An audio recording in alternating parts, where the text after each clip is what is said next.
Há momentos na vida em que Deus decide agir de forma tão profunda que nenhuma lógica humana é capaz de explicar. São dias em que o céu toca a terra e o impossível se curva diante da vontade divina. Essa é a história de um homem que acreditava estar certo, até ser derrubado por uma luz tão poderosa que o cegou, para finalmente fazê-lo enxergar. Essa é a história de Saulo de Tarso, o homem que o mundo conheceria como Paulo, o apóstolo de Cristo. Uma história de fé, arrependimento e transformação, capaz de mudar não só uma vida, mas o curso da humanidade. Saulo nasceu em Tarso, uma cidade próspera, cheia de cultura, comércio e conhecimento. Desde cedo, era instruído nas tradições mais rígidas do judaísmo. Seu pai era fariseu, um homem de princípios inflexíveis, e fez questão de ensinar ao filho que a lei era tudo. Para Saulo, a fé era obediência, e obediência era lei. Aos 14 anos, foi enviado a Jerusalém para estudar com Gamaliel, um dos mestres mais respeitados de sua época. Ali, Saulo se destacava pela inteligência e pela paixão com que defendia as Escrituras. Mas essa mesma paixão o tornaria um perseguidor feroz daqueles que ousavam pensar diferente. Quando ouviu falar de um grupo que seguia um homem chamado Jesus de Nazaré, que dizia ser o Filho de Deus, Saulo reagiu com fúria. Blasfêmia, pensava. Para ele, aquele movimento era uma ameaça à fé judaica, à tradição e à verdade. Ele acreditava estar servindo a Deus, enquanto lutava contra o próprio Deus. Foi assim que se tornou o principal perseguidor dos cristãos. Ele caçava, aprisionava e até consentia na morte dos seguidores do caminho. Foi ele quem estava lá, de pé, observando o apedrejamento de Estevão, o primeiro mártir da fé cristã. As pedras caíam e o jovem morria orando: Senhor, não lhes imputes este pecado. Mas Saulo apenas assistia. Convicto de que fazia o que era certo, os dias se passavam e a voz dos cristãos ecoava mais alto. Jerusalém fervia. A nova fé crescia, e isso deixava Saulo inquieto. Determinado a acabar com esse movimento de uma vez por todas, ele pediu autorização ao Sinédrio para viajar até Damasco. Ali, planejava prender todos os seguidores de Jesus, e foi no caminho para essa cidade que o inesperado aconteceu. O sol ardia forte sobre a estrada de Damasco quando, de repente, uma luz intensa desceu do céu. Tão forte que o derrubou do cavalo. Saulo caiu ao chão, cego, assustado, confuso, e uma voz ecoou nos céus: Saulo, Saulo, por que me persegues? Tremendo, ele perguntou: Quem és tu, Senhor? E a voz respondeu: Eu sou Jesus, a quem tu persegues. Levanta-te e entra na cidade, e lá te será dito o que deves fazer. Aquele som, aquela presença, aquela luz.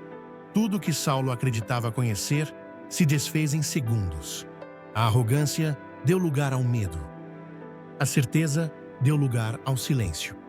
Por 3 dias ele ficou cego, sem comer, sem beber, preso em seus próprios pensamentos. O homem que um dia se achou poderoso, agora dependia de outros para ser guiado pelas ruas.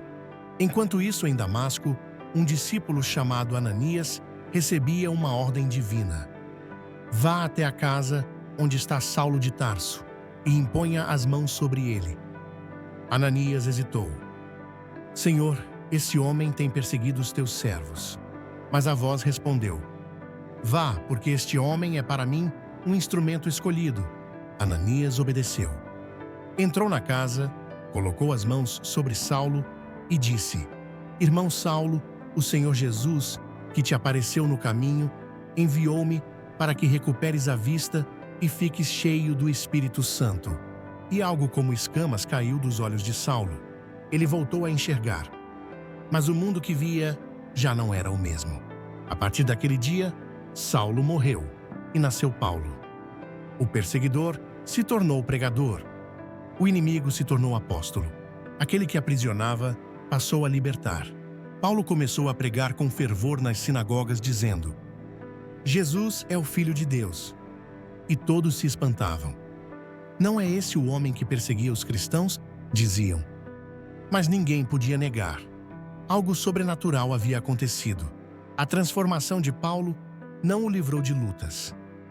Pelo contrário, foi o começo de uma vida de desafios. Ele enfrentou perseguições, naufrágios, prisões, açoites, fome e rejeição. Mas em tudo isso, sua fé só crescia. Ele viajava por cidades inteiras, erguendo igrejas, curando enfermos e anunciando as boas novas. Em cada carta que escrevia, deixava palavras que ecoam até hoje. Já não sou eu quem vivo, mas Cristo vive em mim. Paulo viveu o resto de seus dias pregando o Evangelho. Mesmo preso, suas palavras libertavam corações. Mesmo ferido, suas cartas curavam almas. Mesmo condenado, ele falava sobre esperança.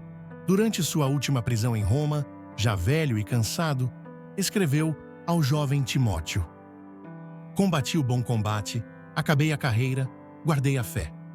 Essas foram suas últimas palavras registradas antes de ser executado. Mas sua voz nunca se calou.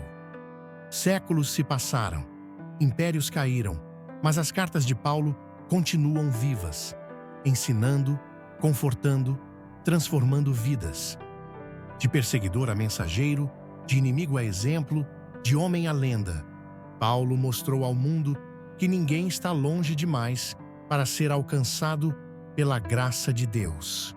E talvez essa seja a mensagem mais poderosa da sua história. Deus não escolhe os perfeitos. Ele transforma os disponíveis. Deus não espera que você seja digno. Ele espera que você diga sim. E quando você diz sim, Ele muda tudo. Então, se essa história tocou o seu coração, lembre-se. A transformação de Paulo começou com uma luz. E a sua pode começar agora. Inscreva-se no canal Crer Mais, para continuar mergulhando em histórias que fortalecem a fé, alimentam a alma e mostram o poder do amor de Deus.